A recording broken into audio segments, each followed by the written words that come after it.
तो बच्चों एक बार फिर से हम आपके सामने हैं और आज का चैप्टर है sexual reproduction in flowering plants.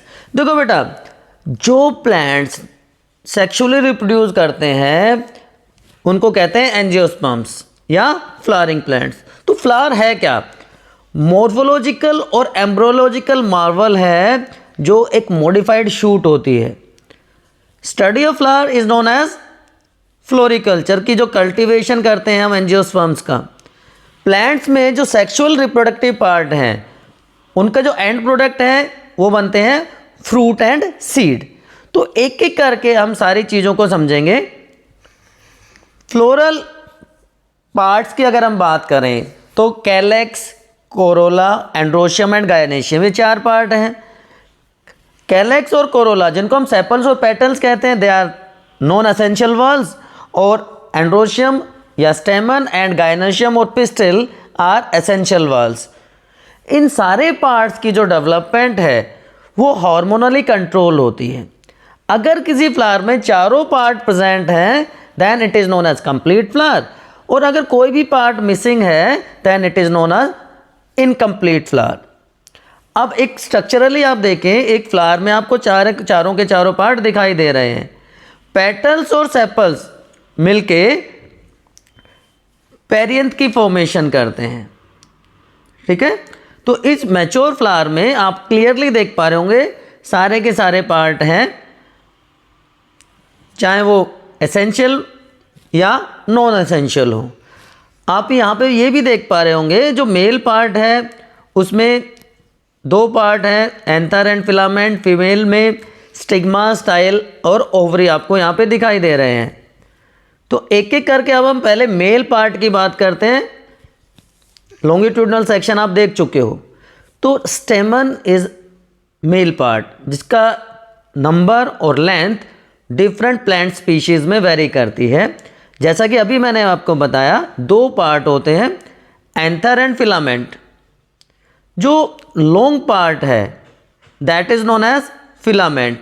प्रोक्सिमली ये अटैच्ड होता है पेटल से या थैलेमस से, जबकि जो डिस्टल पार्ट है, जो टर्मिनल पार्ट है, उसको हम कहते हैं एंथर। बाइलोब स्ट्रक्चर है और हर लोब में दो थिका होती हैं, so it is known as dithecous और टेट्रास्पोरेंजिएट। क्योंकि चार माइक्रोस्पोरेंजिया प्रेजेंट होते हैं दो लोब्स में, चार साइड हो गई तो टेट्रा, टेट्रा का मीन्स 4 हो गया, है ना। तो कॉर्नर्स पे हर लोब में दो माइक्रोस्पोरेंजिया प्रेजेंट होते हैं जो डेवलप करके पोलन सैक की फॉर्मेशन करते हैं। और हर पोलन सैक में, जैसा कि आप यहाँ पे देख पा रहे होंगे, बहुत सारे पोलन ग्रेन्स या मेल गैमेट्स प्रेजेंट होते हैं।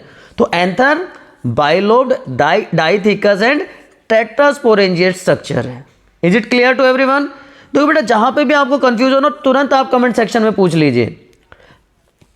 अब जो माइक्रोस्पोरेंजियम है वो 4 वॉल की स्ट्रक्चर होती है, epidermis, endothecium, middle layers and tapetum. जो पहली 3 लेयर हैं ये प्रोटेक्शन प्रोवाइड करती हैं, और जो चौथी टेपिटम है वो नरिशमेंट प्रोवाइड करेगा। क्यों? क्योंकि उसमें डेंस साइटोप्लाज्म है, तो वो नरिशमेंट प्रोवाइड कर देता है डेवलपिंग पोलन ग्रेन को। अब जो माइक्रोस्पोरेंजियम है वो डेवलप होता है माइक्रोस्पोरेजिनस टिश्यू से, जो कि सेंटर में है किसी यंग एंथर के, और इसमें compactly arranged homogeneous tissue present होता है। ये देखिए चारों के चारों लेयर आप यहाँ पे देख पा रहे होंगे। ट्रांसफर सेक्शन है यंग एंथर का, और एक एनलार्ज व्यू है जिसमें चारों के चारों वॉल्स आपको दिख रहे हैं। सबसे ऊपर एपिडर्मिस फॉलोड बाय एंडोथीशियम, फिर मिडिल लेयर जो 1 से 3 लेयर की होती है, वहाँ पे बीच में माइक्रोस्पोर मदर सेल्स हैं, और इनर मोस्ट पार्ट जो है लेयर्स का दैट इज टेपिटम। टेपिटम का काम मैंने बताया नरिशमेंट प्रोवाइड करना है। यूबिस ग्रैन्यूल्स की फॉर्मेशन भी यहाँ से होती है जो एक्साइन बनाते हैं, आउटर लेयर बनाते हैं पोलन ग्रेन का, जो आगे जाके हम डिस्कस करने वाले हैं। लेकिन बाकी की तीनों लेयर्स वो प्रोटेक्शन प्रोवाइड करती हैं एंथर को। अब जो सेल्स हैं बेटा स्पोरोजेनस टिश्यू की, वहाँ पे होती है पोलन मदर सेल जो डिप्लॉइड स्ट्रक्चर है, माइटोटिकली डिवाइड करेंगी और माइक्रोस्पोर्स की फॉर्मेशन कर देंगे। तो माइटोसिस हो गया तो, सॉरी म्यूसिस हो गया तो हैप्लॉइड नंबर हो गया। अब 4 सेल्स मिलके, 4 माइक्रोस्पोर मिलके एक टेट्राड की फॉर्मेशन कर देते हैं।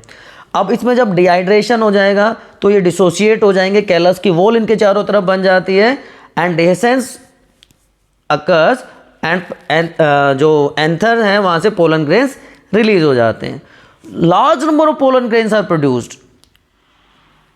अब जो पोलन ग्रेन है जिसको मेल गैमेटोफाइट भी हम कहते हैं, वो एक स्फेरिकल स्ट्रक्चर है जनरली, लेकिन वेरी करती है शेप में, साइज में, कलर में। And study of pollen grain is known as palynology. तो पैलिनोलॉजिस्ट जो होते हैं वो एक्साइन की शेप देख के ही बता देते हैं कि कौन सी स्पीशीज से बिलोंग करता है।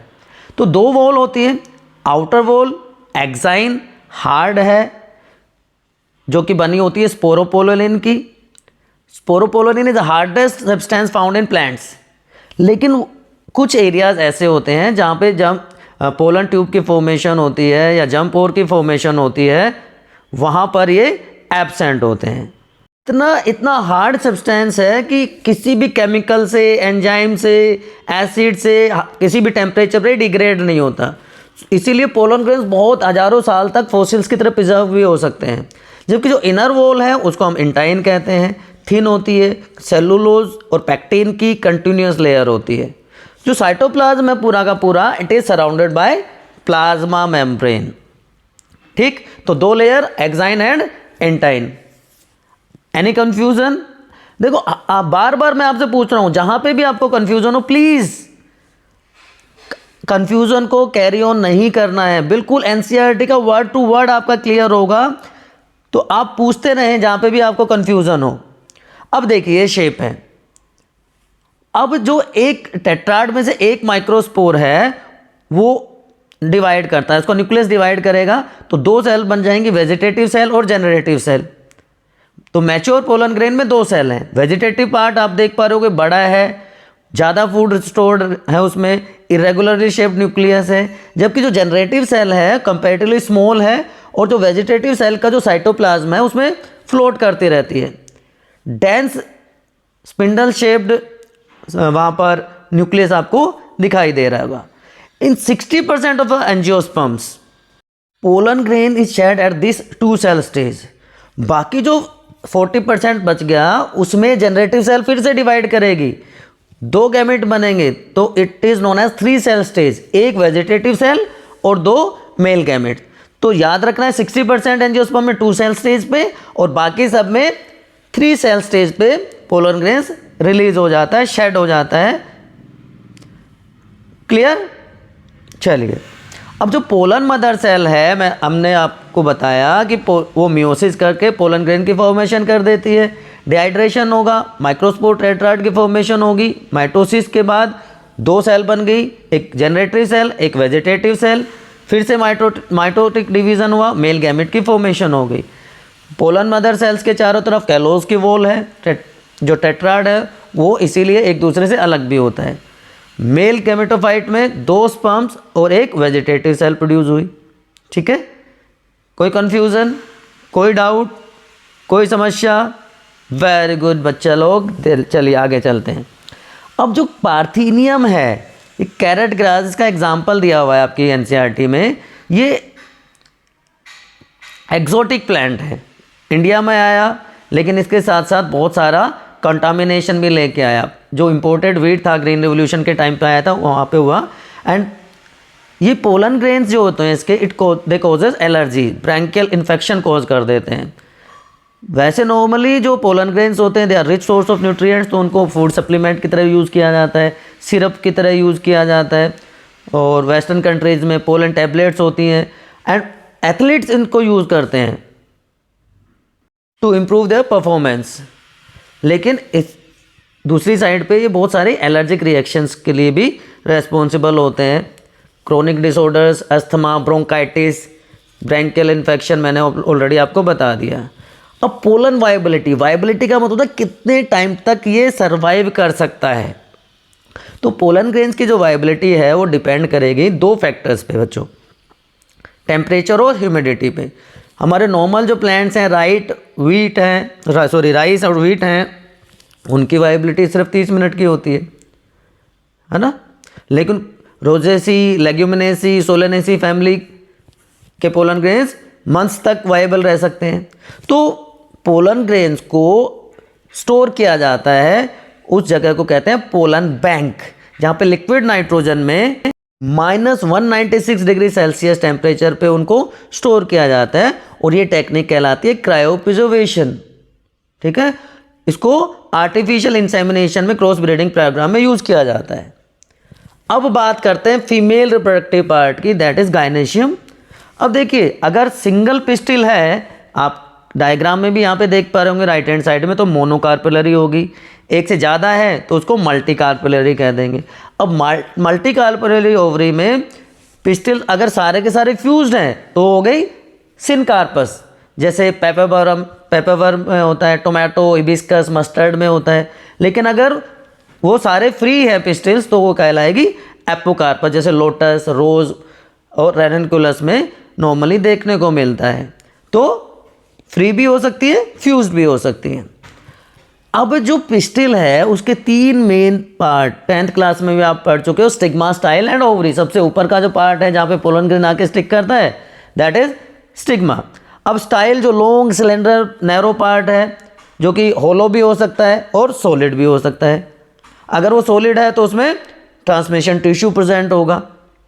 और सबसे नीचे का जो ब्रॉड पार्ट है, स्वोलन पार्ट है, जहाँ पे लोक्यूल्स प्रेजेंट होते हैं, that is known as ovary.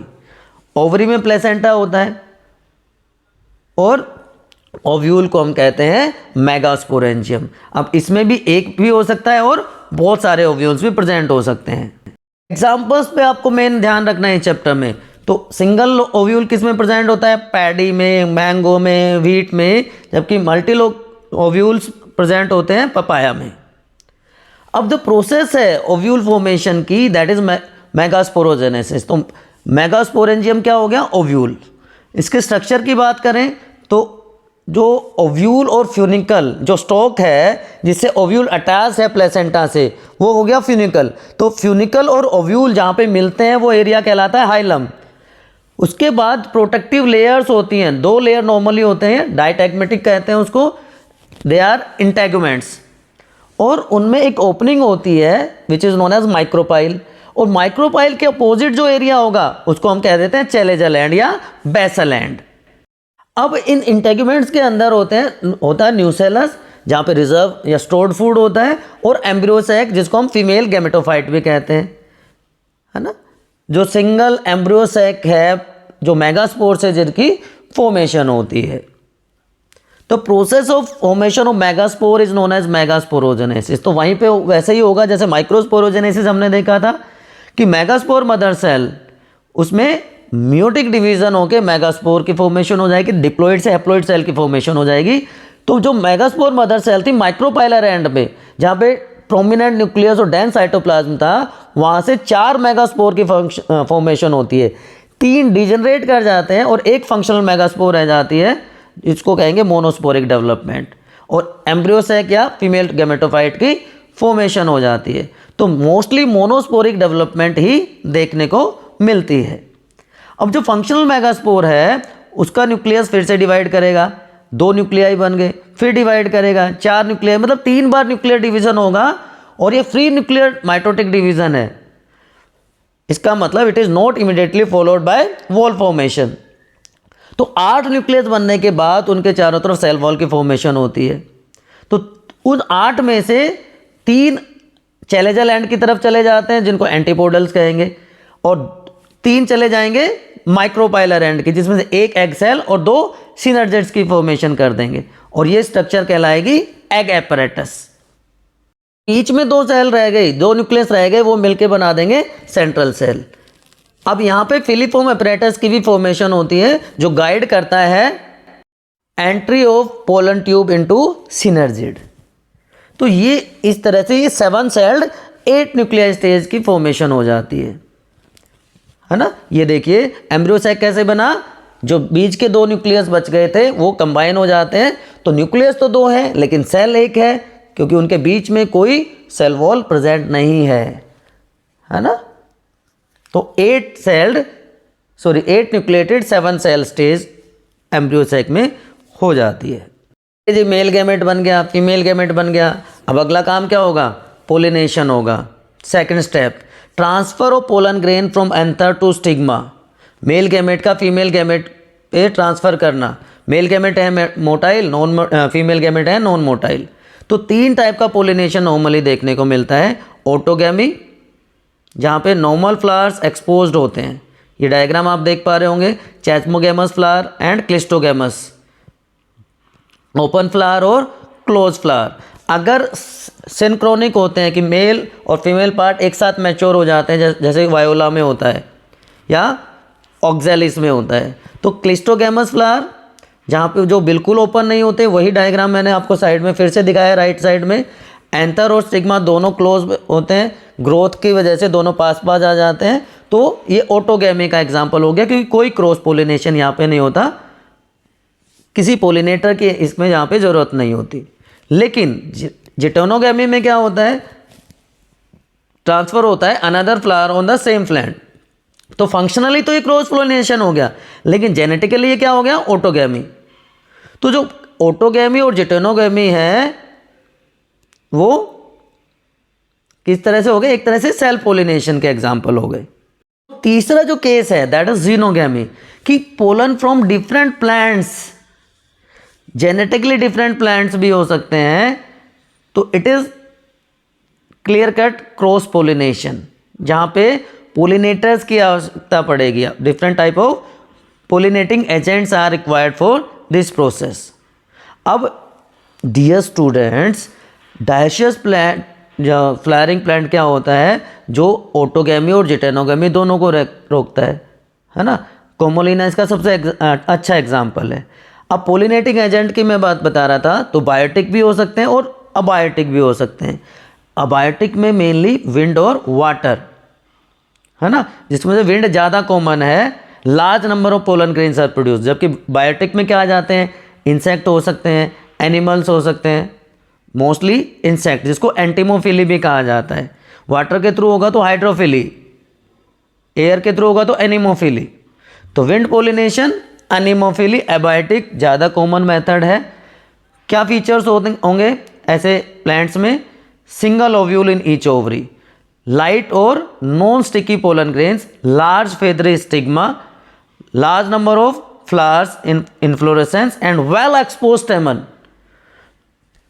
Cone cob में जो टेसल्स होते हैं they represent stigma and style, तो wave in wind to trap pollens. जबकि हाइड्रोफिली, जो वाटर पोलिनेशन होगा, वो रेयरली मिलता है। सिर्फ मोनोकोट की लगभग 30 फैमिलीज हैं, जेनरा हैं, जिनमें देखने को मिलता है। यहाँ पे एक म्यूसिलेजिनस कवरिंग प्रेजेंट होती है पोलेंस के थ्रू। बहुत कॉमन एग्जांपल आपके एनसीईआरटी बुक में वेलेसनेरिया का दिया हुआ है, जूस्ट्रिया का दिया हुआ है, तो आप उसको वहाँ पे अच्छे से देख पा रहे होंगे। डायग्राम बुक में है, बहुत क्लियरली आपको वहाँ पे समझ में आ जाएगा। मैं भी आपको दिखाता हूँ कि होता क्या है। तो डिस्ट्रीब्यूशन जो है एल्गी, ब्रायोफाइट या टेरिडोफाइट का लिमिटेड है। क्यों? Because they need water for transfer of pollen grain या मेल गैमेट। वेलेसनेरिया में जो फीमेल फ्लावर है, ये डायग्राम की मैं बात कर रहा था, उसका स्टॉक होता है लॉन्ग, तो वो सरफेस पे आ जाता है। और जो मेल गैमेट पोलन ग्रेन्स हैं, they are release and carried passively by water. तो मेल गैमेट जो होता है बेटा, वो होता है बोट शेप्ड, तो वहाँ पे आके वो वहाँ उसको फर्टिलाइज कर देता है, पोलिनेट कर देता है। तो वेलेसनेरिया का क्लासिकल एग्जाम्पल आपको याद रखना है, आपके एनसीईआरटी में बहुत अच्छे से दिया हुआ है। इसके अलावा सी ग्रासेस में भी जो सबमर्ज्ड होते हैं वाटर में, पोलन ग्रेन्स पैसिवली कैरी होते हैं इनसाइड, और वहाँ पे लॉन्ग और रिबन लाइक स्ट्रक्चर्स प्रेजेंट होती हैं। तो जो एक्वेटिक प्लांट्स हैं उनमें इंसेक्ट या विंड के थ्रू होगा पोलिनेशन। जो इमर्ज हैं, पानी से ऊपर हैं, जैसे वाटर हाइसिंथ है या वाटर लिली, लेकिन जो विंड और वाटर पोलिनेटेड फ्लावर्स हैं वो नेक्टर प्रोड्यूस नहीं करते, वो कलरफुल नहीं होते, क्योंकि ज़रूरत ही नहीं है। उनको क्या लेना देना, इंसेक्ट आए ना आए कोई बात नहीं, कोई रिवार्ड मैकेनिज्म तो है या नहीं यहाँ पे, तो इंसेक्ट्स के थ्रू पोलिनेशन होना नहीं है, तो ना तो कलरफुल है वो, ना वो नेक्टर प्रोड्यूसिंग है। अब बायोटिक पोलिनेटर्स में इंसेक्ट में सबसे कॉमन है बीज, उसके अलावा flies, beetles, wasp, moth, birds, कोई भी कर सकता है। लेकिन अगर लार्ज एनिमल्स की बात करें तो प्राइमेट्स भी हो गए, रोडेंट्स भी हो गए, रेप्टाइल्स भी हो गए, और इवन ह्यूमन बीइंग्स भी कई बार बायोटिक पोलिनेटर का काम कर देते हैं। तो लार्ज एनिमल्स हों, चाहे स्मॉल एनिमल्स हों, चाहे इंसेक्ट्स हों, चाहे बर्ड्स हों, सारे के सारे पोलिनेटर का काम कर सकते हैं। तो ये तो बात हो गई बायोटिक और अबायोटिक पोलिनेटर्स की। तो हमने अभी तक देख लिया male gametophyte, female gametophyte, pollination कैसे होता है। अब इंसेक्ट में जो पोलिनेशन हुआ उसके फीचर्स क्या होंगे ऐसे फ्लावर्स के? वो लार्ज होंगे, कलरफुल होंगे, क्योंकि उनको अट्रैक्ट करना है इंसेक्ट्स को। नेक्टर बहुत ज़्यादा होगा, छोटे छोटे होंगे जिससे आसानी से वहाँ पे इंसेक्ट्स आ सकें। और इस तरह से आप देख पा रहे हो राइट साइड में क्लस्टर हो जाता है इन्फ्लोरेसेंस में। रिवार्ड मैकेनिज्म की मैं आपको बात बता रहा था। कुछ ऐसे फ्लावर्स फाउल ऑर्डर प्रोड्यूस करते हैं जिसे बीटल्स और फ्लाइज उनकी तरफ इंसेक्ट अट्रैक्ट हों। पोलन ग्रेन स्टिकी होते हैं तो एनिमल या इंसेक्ट की बॉडी से चिपक जाते हैं और एक फ्लावर से दूसरे फ्लावर तक चले जाते हैं। बहुत यूनिक एग्जांपल है मोथ और यूका प्लांट का, जहाँ पे रिवार्ड मैकेनिज्म होता है कि दोनों एक दूसरे के बिना सर्वाइव ही नहीं कर सकते, क्योंकि जो यूका प्लांट है वो मोथ को अपीयर होता है फीमेल मोथ की तरह। तो जो मोथ है अपने एग ले कर देती है ओवरी के लोक्यूल्स में यूका प्लांट के, और प्लांट हो जाता है पोलिनेटेड और सीड डेवलप हो जाते हैं, लार्वा वहाँ से कम बाहर निकल जाते हैं। तो पोलन जो इकट्ठा करने वाले इंसेक्ट्स हैं उनको पोलन या नेक्टर रोबर्स भी कहा जाता है ना। तो ये कुछ क्लासिकल एग्जांपल्स हैं, ये भी आपको ध्यान रखने हैं। अब इसके अलावा कुछ आउटब्रीडिंग डिवाइसेस हैं जो डिफरेंट प्लांट्स अडॉप्ट कर सकते हैं। Majority of flowering plants are hermaphrodite, bisexual हैं। कंटिन्यूस सेल्फ ब्रीडिंग अगर उनमें होती है तो उनमें एक कंडीशन डेवलप हो जाती है जिसको कहते हैं इनब्रीडिंग डिप्रेशन, जिसकी वजह से प्रोडक्टिविटी कम हो जाती है। तो उससे बचाने के लिए कुछ टेक्निक्स, कुछ मेथड्स अडॉप्ट किए जाते हैं जिनको हम कहते हैं आउटब्रीडिंग डिवाइसेस। जैसे सेल्फ इनकम्पेटेबिलिटी, मतलब यूनिसेक्सुअल फ्लावर्स प्रोड्यूस हो, एंथर और स्टिग्मा की पोजीशन अलग अलग हो, पोलन और स्टिग्मा अलग अलग टाइम पे रिलीज हो, उनकी मैचुरेशन अलग अलग टाइम पे हो। तो मोनोशियस प्लांट हैं वो ऑटोगैमी को प्रिवेंट करेंगे बट जिटर्नोगैमी को प्रिवेंट नहीं करेंगे, जैसे कैस्टर या मेज है ना। लेकिन जो डायशियस प्लांट हैं वो ऑटोगैमी और जिटर्नोगैमी दोनों को प्रिवेंट करेंगे, जैसे पपाया है। अब फर्टिलाइजेशन प्रोसेस में, पोलिनेशन में पोलन और पिस्टिल का जो इंट्रैक्शन है वो बहुत इंपॉर्टेंट रोल प्ले करता है। It is a dynamic process, clear cut word दिया हुआ है एनसीईआरटी में कि कंपेटेबल और इनकम्पेटेबल दोनों तरह के पोलन्स गिरते हैं स्टिग्मा पे, लेकिन पिस्टिल में एबिलिटी होती है to differentiate between self and non self. तो जो कंपेटेबल पोलन ग्रेन है वो चिपक जाएंगे, वो पोलन ट्यूब की फॉर्मेशन कर देंगे, फर्टिलाइजेशन हो जाएगा। लेकिन नॉन कंपेटेबल जो हैं वो रिजेक्ट हो जाएंगे, तो पोलन जर्मिनेशन नहीं होगी, पोलन ग्रोथ नहीं होगी, ट्यूब की ग्रोथ नहीं। तो पोलन पिस्टिल इंट्रैक्शन को जो ब्रीडर्स होते हैं, फ्लोरिस्ट्स होते हैं, वो अपने फ़ायदे के लिए यूज़ करते हैं, है ना। अब पोलन ग्रेन्स हैं वो जर्मिनेट करेंगे, जंप पोर के थ्रू पोलन ट्यूब की फॉर्मेशन हो जाएगी, जो स्टिग्मा से ट्रैवल करती हुई, स्टाइल से ट्रैवल करती हुई ओवरी में पहुंच जाएगी। वहाँ पे माइटोटिक डिवीज़न होगा, मेल गैमेट आएगा माइक्रोपाइलर एंड के थ्रू, और फिलिफॉर्म एपरेटस उसको गाइड कर देगा एंट्री पोलन ट्यूब की, और फर्टिलाइजेशन प्रोसेस हो जाती है। ये पूरी समरी अभी तक हमने डिस्कस करी है, ठीक है ना। ये सारा वो स्लाइड है जो अभी तक हमने पढ़ा है, उसकी समरी है। क्लियर। अब स्टडी ऑफ पोलन जर्मिनेशन, देखिए पोलन ग्रेन बच्चों जो है, चाहे वो कोई भी पोलन ग्रेन है, उसको अगर हम ग्लास स्लाइड पे 10% शुगर सॉल्यूशन में रखें 10 से 20 मिनट तक, तो पोलन ट्यूब की फॉर्मेशन हमें दिखाई देने लग जाती है लो पावर में। जो माइक्रोस्कोप का जो लो पावर वाला लेंस होता है ना, उसमें वो दिखाई देने लग जाती है। अब जो आर्टिफिशियल जो इंसेमिनेशन किया जाता है वो क्रॉप इम्प्रूवमेंट प्रोग्राम्स का एक पार्ट है, जहाँ पे सुपीरियर वैरायटीज़ को डेवलप किया जाता है। डिज़ायर्ड पोलन ग्रेन्स ही सिर्फ स्टिग्मा पे फॉल करेंगे, कंटामिनेशन फ्री होगा। अब उसमें 2 मेथड्स यूज़ किए जा सकते हैं, इमैस्कुलेशन और बैगिंग। इमैस्कुलेशन में क्या करेंगे कि जो एंथर पार्ट है, जो मेल पार्ट है, उसको रिमूव कर देंगे तो सेल्फ पोलिनेशन के चांसेस कम हो जाएंगे। या फ्लावर को कवर कर देते हैं बैग से, जिसको बैगिंग भी कहा जाता है। ये मेंडल ने भी इस मेथड को अडॉप्ट किया था। तो ये दोनों मेथड कंटामिनेशन को भी प्रिवेंट करते हैं और सेल्फ फर्टिलाइजेशन को भी रोकते हैं। अब हमने इमैस्कुलेशन कर दिया, हमने बैगिंग कर दिया। बैगिंग के बाद क्या करेंगे, जो रिक्वायर्ड पोलन ग्रेन है सिर्फ उन्हीं को डस्ट किया जाएगा स्टिग्मा पे, और फिर से रीबैगिंग, फिर से पैक कर दिया कि फिर कोई कंटामिनेशन ना आ पाए, और उसके बाद वहाँ पे फ्रूट की फॉर्मेशन हो जाएगी, अल्टीमेटली सीड बन जाएगा। तो इमैस्कुलेशन और बैगिंग बहुत इंपॉर्टेंट 2 स्टेप्स होते हैं कंटामिनेशन से बचाने के लिए। टॉपिक है डबल फर्टिलाइजेशन, 10th क्लास से पढ़ते आ रहे हो। और अभी भी हमने डिस्कस किया कि जो पोलन ट्यूब है 2 मेल गैमेट रिलीज करती है, एक फ्यूज़ कर जाता है एग सेल के साथ और डिप्लॉयड जाइगोट की फॉर्मेशन कर देता है। इसको कहते हैं जेनरेटिव फर्टिलाइजेशन। जो दूसरा मेल न्यूक्लियाई है वो पोलर न्यूक्लियाई के साथ फ्यूज़ करके ट्रिप्लॉइड प्राइमरी एंडोस्पर्म न्यूक्लियस की फॉर्मेशन कर देता है, जो एंडोस्पर्म में डेवलप हो जाता है, एंड जिसको कहा जाता है वेजिटेटिव फर्टिलाइजेशन। तो एक जेनरेटिव, दूसरा वेजिटेटिव। एंड डबल फर्टिलाइजेशन बच्चों is a characteristic feature of angiosperms. समझ आई बात? अब हो गया फर्टिलाइजेशन, डबल फर्टिलाइजेशन। उसके बाद क्या, अब राइपेंड ओवरी फ्रूट की फॉर्मेशन करेगी और ओव्यूल बना देगा सीड। जो एंडोस्पर्म बना था, PEN जिसको हमने कहा था, प्राइमरी एंडोस्पर्म न्यूक्लियस, वो नरिशमेंट प्रोवाइड करेगा डेवलपिंग एम्ब्रियो का, क्योंकि उसमें रिजर्व फूड है, स्टोर्ड फूड है ना। एंडोस्पर्म जो होता है ना, ये एंडोस्पर्म बच्चों ये अलग अलग टाइप का होता है। इसको फ्री न्यूक्लियर एंडोस्पर्म भी कह देते हैं, जिसमें न्यूक्लियर डिवीजन होंगे लेकिन सेल वॉल की फॉर्मेशन होगी बीच में। सेलुलर एंडोस्पर्म होगा कि हर न्यूक्लियर डिवीजन के बाद सेल वॉल की फॉर्मेशन हो जाएगी।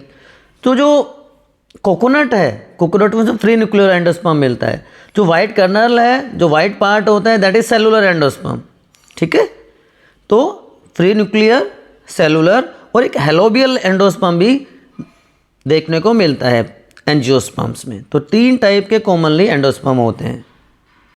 अब मोनोकोट और डाइकोट एम्ब्रियो की बात करें तो अर्ली जो स्टेजेस हैं एम्ब्रियोनिक डेवलपमेंट के वो दोनों में सेम होते हैं, लेकिन मेन डिफरेंस कहाँ पे आता है, उनके सीड्स में। अब डाइकोट एम्ब्रियो में है जो जाइगोट बनेगा, जाइगोट चेंज हो जाता है प्रो एम्ब्रियो में, वहाँ से ग्लोबुलर स्टेज, फिर heart shape structure, mature embryo, embryonal axis बन जाता है। अब जो पार्ट एम्ब्रियोनल एक्सिस से ऊपर है वो एपिकोटाइल बना देगा, जिसे प्लीम्यूल या शूट टिप की फॉर्मेशन होगी, और जो नीचे की तरफ होगा सिलेंड्रिकल पार्ट उसको हाइपोकोटाइल कह देंगे, जिससे रेडिकल या रूट सिस्टम की फॉर्मेशन होगी। It is covered by root cap. अब यहाँ पे 2 कोटिलेडन प्रेजेंट है जिनमें स्टोर्ड फूड होता है। मोनोकोट में सिर्फ एक कोटिलेडन होगा, तो मोनोकोट की जो कवरिंग होती है उसको कहते हैं स्क्यूटेलम।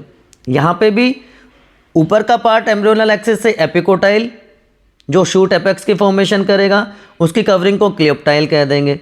रूट जो नीचे का पार्ट है एम्ब्रियोनल एक्सिस से, जो हाइपोकोटाइल पार्ट है वो रेडिकल की फॉर्मेशन करेगा, और जो रूट्स की कवरिंग है उसको क्लियोरेजा कहा जाता है। तो क्लियोप्टाइल, क्लियोरेजा और स्क्यूटेलम, ये 3 वर्ड आपको याद रखने हैं। 3 कवरिंग्स नॉर्मली यहाँ पे प्रेजेंट होती हैं।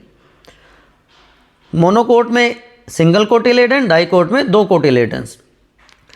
अब seed, final product of fertilisation inside fruit, जहाँ पे 3 स्ट्रक्चर्स प्रेजेंट हैं। एक कवरिंग है उसकी जिसको सीड कोट कहते हैं, एक एम्ब्रियोनल एक्सिस है और एक कोटिलेडन्स है। कोटिलेडन्स की बात मैंने ऑलरेडी आपको बता दी, जहाँ पे रिजर्व फूड होता है। सीड कोट आउटर कवरिंग है, 2 पार्ट होते हैं। आउटर पार्ट को टेस्टा कहेंगे, इनर पार्ट को टेगमन कहेंगे। एम्ब्रियो एक्सिस, ऊपर का पार्ट एपिकोटाइल, नीचे का पार्ट हाइपोकोटाइल हो जाएगा। अब 2 तरह के सीड्स हैं, नॉन एल्ब्यूमिनस या नॉन एंडोस्पर्मिक, एल्ब्यूमिनस या एंडोस्पर्मिक। जहाँ पे एंडोस्पर्म जहाँ पे कंज्यूम हो जाए ड्यूरिंग डेवलपमेंट तो वो नॉन एंडोस्पर्मिक हो गया। उसमें कोटिलेडन्स में स्टोर्ड फूड रहेगा, पी और ग्राउंडनट इसका बेस्ट एग्जांपल है। एल्ब्यूमिनस या एंडोस्पर्मिक क्या है, जहाँ पे एंडोस्पर्म में स्टोर्ड फूड होता है, जैसे वीट हो गया, कैस्टर हो गया। और परसिस्टेंट न्यूक्लियस को कहा जाता है पेरिस्पर्म। ये परसिस्टेंट रहता है ब्लैक पेपर में, बीट में। अब जो मैच्योर सीड है मैंने उसको बताया, जो आउटर कवरिंग है इंटेगुमेंट ऑफ ओव्यूल, वो सीड कोट बना देते हैं। माइक्रोपाइल स्मॉल पोर होता है जिसके थ्रू रेस्पिरेशन होता है। गैसेस एक्सचेंज होता है, वाटर की सप्लाई होती है और रेस्पिरेशन रेट जर्मिनेशन के टाइम बढ़ जाता है। ठीक है, फेवरेबल कंडीशन में जर्मिनेशन के टाइम में बढ़ेगा, लेकिन डोरमेंट स्टेज में ये एक्टिविटी सारी की सारी स्लो डाउन हो जाती है। वाटर कंटेंट रिड्यूस हो जाता है ड्राई सीड्स में, 10 to 15% मॉइस्चर कंटेंट सिर्फ वहाँ पे देखने को मिलता है या प्रेजेंट होता है। लास्टली हम बात करते हैं, ये सारी स्ट्रक्चर्स को एक कंबाइंडली हम अरेंज करने की कोशिश करते हैं। हमने देखा ओव्यूल से सीड की फॉर्मेशन होगी, ओवरी फ्रूट बना देता है। अब जो फ्रूट्स हैं वो भी दो तरह के होते हैं, true fruit and false fruit. अगर सिर्फ ओवरी फ्रूट फॉर्मेशन में हेल्प करती है then it is known as true fruit, लेकिन ओवरी के साथ साथ बाकी फ्लोरल पार्ट्स भी फ्रूट की फॉर्मेशन में हेल्प करें then it is known as false fruit. इसी तरह ड्राई फ्रूट्स हो सकते हैं या फ्लैशी फ्रूट्स हो सकते हैं। एंड फ्रूट्स में एक मैकेनिज्म डेवलप हो जाता है सीड डिस्पर्सल का। तो फॉल्स फ्रूट का बेस्ट एग्जांपल है एप्पल, जहाँ पे थैलेमस भी फ्रूट फॉर्मेशन में हेल्प करता है। इसके अलावा पार्थिनोकार्पिक फ्रूट, फर्टिलाइजेशन के बिना फ्रूट की फॉर्मेशन हो जाए, ये एक क्विक मेथड है फ्रूट्स प्रोड्यूस करने का। और ऐसे प्लांट्स जिनमें नॉर्मली सीड नहीं प्रोड्यूस होते वहाँ पे भी इसको यूज़ किया जा सकता है। ये प्रोसेस कंप्लीट की जाती है by use of growth hormones. सबसे अच्छा एग्जांपल है पार्थिनोकार्पिक फ्रूट में बनाना। अब सीड की ज़रूरत क्या है, क्या फ़ायदे हैं? एक तो इससे वेरिएशंस आते हैं, न्यू जेनेटिक कॉम्बिनेशंस आते हैं, प्रोटेक्शन हो जाती है यंग एम्ब्रियो की क्योंकि हार्ड सीड कोट होता है, सफिशेंट फूड स्टोर्ड होता है इसमें। और एग्रीकल्चर में जो स्टोरेज है वो बहुत इंपॉर्टेंट है क्योंकि अगले सीजन में क्रॉप कैसे लेंगे अदरवाइज, है ना। तो सीड वायबिलिटी इसमें इंपॉर्टेंट रोल प्ले करता है। और ऑलरेडी हमने डिस्कस किया वायबिलिटी सीड की, जैसे पोलन ग्रेन की बात की थी, वैसे इसकी वायबिलिटी भी वेरी करती है। मंथ से ईयर्स, हंड्रेड्स ऑफ ईयर्स तक ये वायबिलिटी हो सकती है। बहुत सारे ऐसे सीड्स मिले हैं जो हज़ारों साल से वायबल हैं। ओल्डेस्ट सीड जो ल्यूपिन का मिला है आर्कटिक टुंड्रा में 10,000 साल पुराना, उसमें डोरमेंसी स्टेज है। 2,000 साल पुराना डेट पाम मिला है Phoenix at King Herod's place near Dead Sea. Orchid fruits, बहुत सारे ऐसे एग्जाम्पल्स आप देख सकते हैं। तो ये दो सबसे कॉमन एग्जाम्पल, 10,000 साल पुराना ल्यूपिन और 2,000 साल पुराना डेट पाम, याद रखना है।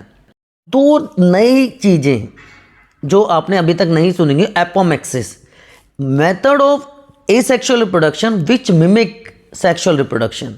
यहाँ पे भी फर्टिलाइजेशन के बिना सीड की फॉर्मेशन हो रही है।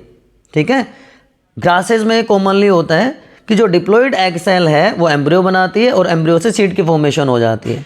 जो डिप्लॉयड न्यूसेलर सेल है वो एम्ब्रियो बना दे या सीड की फॉर्मेशन हो जाए।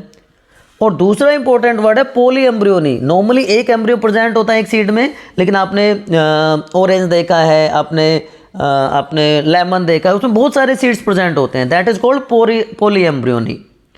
और आजकल डिमांड बढ़ने की वजह से हाइब्रिड सीड्स की डिमांड बहुत ज़्यादा बढ़ती चली जा रही है क्योंकि प्रोडक्टिविटी बढ़ानी है।